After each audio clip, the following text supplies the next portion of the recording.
Valdivia. Vamos a conversar con Eugenia Dos Santos, socióloga y subdirectora del programa de Bachillerato en Ciencias y Humanidades de la Universidad de Santiago, sobre lo sucedido en Brasil y el escenario de cara al balotaje que se realizará el próximo 30 de octubre. ¿Cómo está, profesora?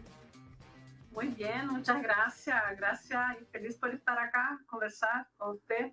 Muchas gracias a usted también para hablar de lo que pasó ayer, donde hoy se habla, se menciona o se conversa, no de la equivocación en las encuestas, porque las encuestas reflejaron muy bien cuánto marcaba Lula, cuánto marcaba Ciro Gómez, cuánto marcaba Simón Tebet. Ese escenario estaba más o menos claro, donde nos pegamos todos una sorpresa, partiendo por las encuestadoras, es el voto de apoyo silencioso que había al presidente actual, el mandatario actual, Jair Bolsonaro, que de las encuestas aparece con un 36% y alcanzar ese techo permanentemente, suba a un 44% en la elección de ayer.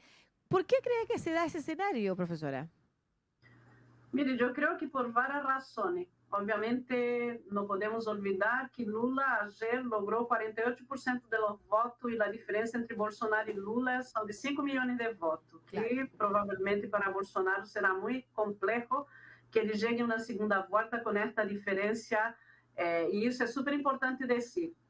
Pero creo que en el caso de las encuestadoras, pienso que hasta el final el equipo de Jair Bolsonaro estaba esperando un resultado de las medidas populistas que Bolsonaro criou nas últimas semanas e que nunca puderam ver dentro de los 37% que mantinha Bolsonaro e que foi resiliente durante toda a campanha.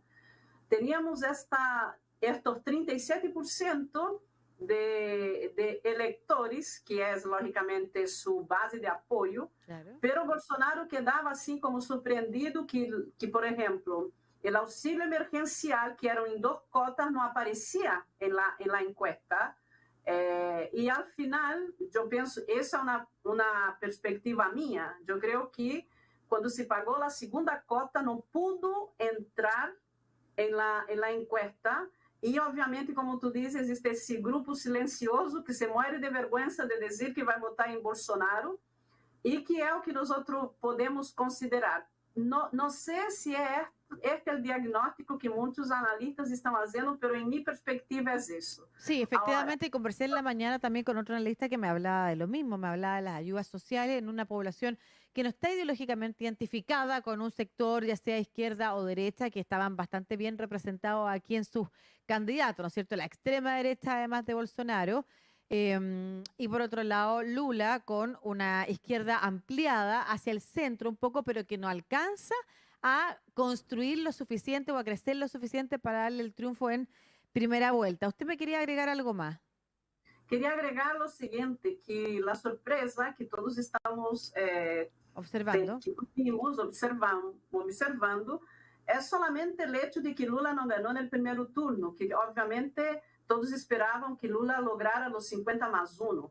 Pero quisiera dizer que nunca a oposição, quando tuvo eleição em Brasil, Claro. logrou ganhar de um presidente em exercício e que é candidato. Então, eu creio que agora, quando Lula tem essa diferença de Bolsonaro, eu creio que isso é bastante interessante, Sí. porque esse frente que se dá em Brasil em torno da figura de Lula é como um frente democrático que, no fundo, em Brasil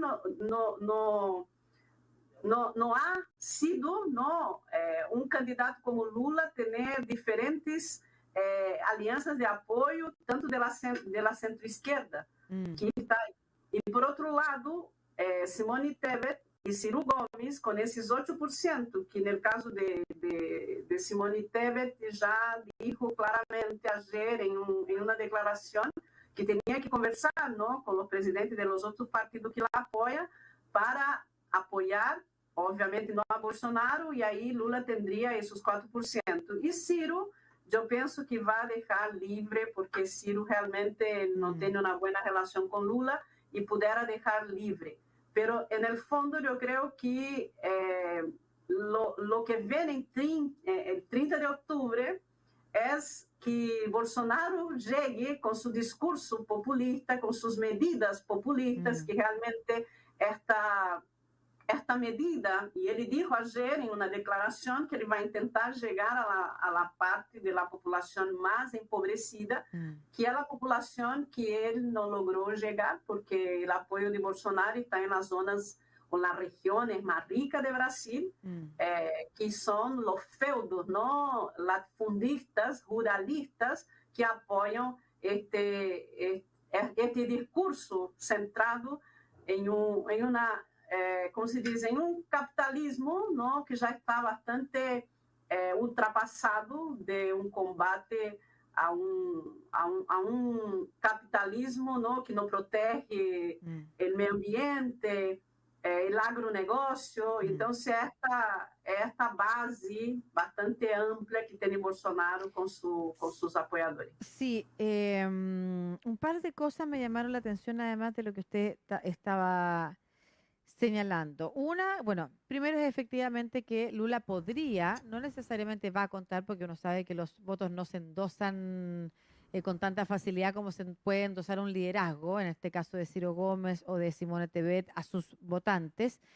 Que no hayan decidido esos votantes darle a Lula la posibilidad de ganar en primera vuelta, teniendo además la posibilidad de cortar con una campaña polarizadísima, que ahora solamente augura tensionarse más, a mi juicio no me asegura que efectivamente esos votos estén dispuestos a ser entregados a Lula. Estamos hablando además de un contexto de voto obligatorio con un alto porcentaje de abstención, y ahí hay algo también que reparar. Es cierto, y eso es bien importante ponerlo en perspectiva, en Brasil creo que hay un solo otro caso de un presidente que haya perdido su reelección. O sea, que Bolsonaro esté hoy en riesgo de perder la reelección habla de un fracaso para él.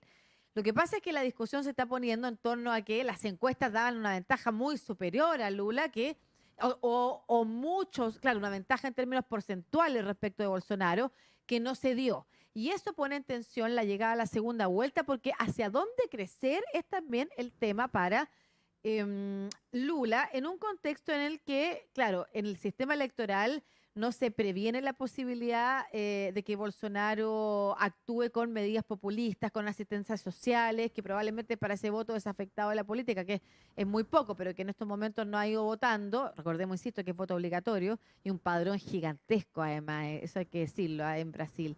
Son miles de millones de personas, muy superior al chileno del votante. Pero ¿hacia dónde crecerá? O si tiene posibilidades de crecer Lula, y cómo, a mí me parece que es un tema importante hoy a poner en la campaña, porque por alguna razón no logró conquistar aún ese centro, pese a la figura de su vicepresidente, por ejemplo, que es más cercano al centro. ¿Cómo tendría que construir lo que queda de campaña para que en una sorpresa Bolsonaro no se logre llevar finalmente el pozo? Yo creo que no hay que subestimar el pueblo, la población brasileña. Yo creo que eso ha pasado en Suecia, en Italia. Yo creo que el discurso de la extrema derecha tiene una base, ¿no es cierto?, en el capitalismo salvaje, en que las poblaciones son rehén, ¿no es cierto?, de un discurso que hoy día con las comunicaciones, y yo creo que nosotros ya asistimos a eso en Estados Unidos, trabajan con un ejército de máquinas que llegan a la mayoría de la población con muchas veces no necesariamente la verdad. No quiero hablar de la fake news porque no es nuestro tema, pero sí quisiera decir que si la barbarie, ¿no es cierto?, en ese momento está en juego en la nación, en el caso de Brasil, donde nosotros hoy día corrimos un peligro eminente de que las instituciones democráticas puedan estar, ¿no es cierto?, un peligro. Y eso, vuelvo a decir, no es solamente Brasil. Yo creo que lo que Lula ha hecho, el frente que representa a Lula, es extremadamente importante cuando logra 57 millones de votos. Obviamente, la fortaleza con que Bolsonaro sale de esas elecciones, porque creíamos solamente en el 37%, y él sale con 43%, es una fortaleza que está también representada en lo que es, ¿no?, los apoyadores de él que han sido electos en estas elecciones. Pero sí, yo creo y pienso que es posible não é certo? Através de esses 30 dias que Lula logre, por lo menos se mantém, se Lula é que se mantém, os 48% dessas pessoas que realmente votaram nele, ele lograria ganhar as eleições el 30 de outubro. Lo que me assustaria, sim, é que essas pessoas que votaram em Lula deixaram de votar. Por quê? Porque em Brasília há um tremendo sentimento anti-PT, Claro. que é realmente imposto por a ultra, não é solamente imposto por a ultradireita, não? Há um sentimento antipetismo que também levou Bolsonaro ao poder. Ese sentimiento, perdón, anti-PT tiene que ver con los casos de corrupción y con algo más. Tem que ver com o caso de corrupção, com o próprio impeachment a Dilma, tem que ver com uma série de como se diz, de conspiração que houve, inclusive com Sérgio Moro, que acaba de ser eleito para o Senado. Tem que ver com tudo isso. E a população, infelizmente, o que nos falta é educação, para que a população tenha memória e pueda ter a possibilidade. Por isso digo, eu creio que não há que subestimar os pueblos, eu creio que há que ver como o discurso da extrema-direita entendeu como chegar, através da comunicação, das redes sociais, às populações mais carentes e às populações vulneráveis. E que é sempre aí onde eles vão com seu discurso de segurança, com seu discurso de violência, que não é diferente da direita em Chile ou em outro lugar do mundo. O que la idea de que los partidos de izquierda van a empobrecer más en una situación de crisis económica y social en los países también. Ese discurso ha estado presente en la campaña de Bolsonaro. Exatamente, exatamente. Muito de acordo com o que você diz e penso que os salvadores da pátria nesse discurso vêm desde os anos 40, verdade? En la ascensão de esta extrema direita, ponendo em jogo essas instituições que muitas vezes estão inscritas em los países e que eles creem que são, no caso de Bolsonaro, o Messias para salvar a pátria e se instalou. E eu creio que toda a extrema-direita de Latinoamérica e do mundo está mirando para ver, porque existem conexões entre eles, como, verdade, esse modelo, esse paradigma da extrema-direita contemporânea ou atual pode lograr vencer em Brasil. Mas eu creio que, ojalá que Lula seja, no caso, não esse frente, pueda, o povo brasileiro pode entender que está em jogo os povos indígenas, a floresta amazônica, a própria condição de vida do planeta está em jogo com a eleição em Brasil. Não é uma eleição solamente para Brasil, não? É uma eleição que chega e causa efeito, impacto a todo o mundo, porque nós já vivimos o governo Bolsonaro e vimos o que passou com a floresta amazônica. ¿Qué piensa él del cambio climático? ¿Qué piensa él del calentamiento global? Claro, pero en situación de precariedad económica y social es difícil, y lo mismo pasa en las elecciones en todas partes del mundo, que las personas, y sobre todo con un modelo que nos ha incentivado a pensar en nosotros mismos, porque no nos ayuda, no nos soporta, es difícil que la población, como usted dice, que está precarizada, que está viviendo situaciones complejas, esté pensando en el cambio climático y no esté pensando en las ayudas sociales o con quién brinda más rápidamente ayudas sociales. Ahora, dentro del ámbito de los discursos y también vinculado a lo popular, la apropiación de los símbolos brasileños también es un tema, como en la campaña de Bolsonaro, él mismo fue a votar con la selección, con la camiseta de la selección, ¿no es cierto?, con el verde amarela. Esa apropiación también ha causado doble efecto. Por una parte, las personas que dicen no me quiero poner la camiseta de Brasil porque van a pensar que estoy aficionado a Bolsonaro, y por otra parte está el reconocimiento o la identificación con un líder que apela como a lo más básico también, a lo más popular. Claro, mire, aí uno se dá conta de lo ditador e de lo pouco diálogo que pode haver. Como um brasileiro não vai referendar sua bandeira, sua poleira, verde e amarelo, são, não é certo, colores do país, e que ele se apropriou, o seu movimento, não? O movimento se apropriou com a defesa da nação, que é o próprio discurso nacionalista que tem em todas as, provavelmente, não? Vamos a pensar assim, una facción, ¿no? Yo hablo de facción, pero nada criminal, pero esta manera de ver el mundo que nosotros defendemos nuestra patria. Entonces, esa soberanía disfrazada de colonialismo y de barbarie, en la cual nosotros estamos insertos. Y vuelvo a decir, es muy peligroso, es muy preocupante la situación de Brasil hoy día.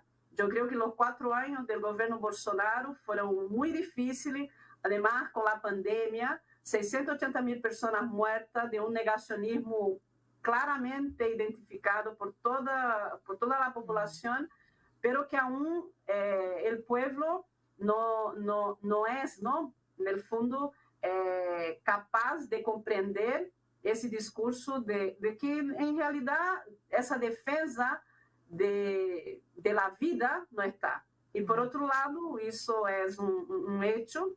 En el caso de los votos que fueron hacia Bolsonaro, esos votos, obviamente, van por una máquina, ¿no es cierto?, que muele, como se diz isso, uma máquina depredadora, na qual também está o Estado brasileiro, que é lamentável que os fundos do Estado sejam utilizados para uma campanha como esta. Claro, estaba acordándome cuando se diseñó el texto constitucional chileno con la posibilidad de reelección, habían un montón de límites a las posibilidades del gasto en año de campaña, y eso no existe en Brasil, al menos en este contexto eleccionario. Se ha visto efectivamente cómo se desenvolvan millones de dólares para ayudas sociales que efectivamente terminan inclinando o pueden terminar inclinando la balanza hacia el mandatario actual. Bueno, muchas gracias, Eugenia Dos Santos, socióloga, subdirectora de Bachillerato en Ciencias y Humanidades de la Universidad de Santiago, por esta conversación, y estaremos atentos y atentas a lo que signifique estas casi 4 semanas de campañas con miras al balotaje. Un abrazo. Otro abrazo para ti, muchísimas gracias. Buenas tardes. Chao, chao. Informarse es central en nuestra estación. Sigues en Estación Central. USACH 94.5, la radio de un mundo que cambia.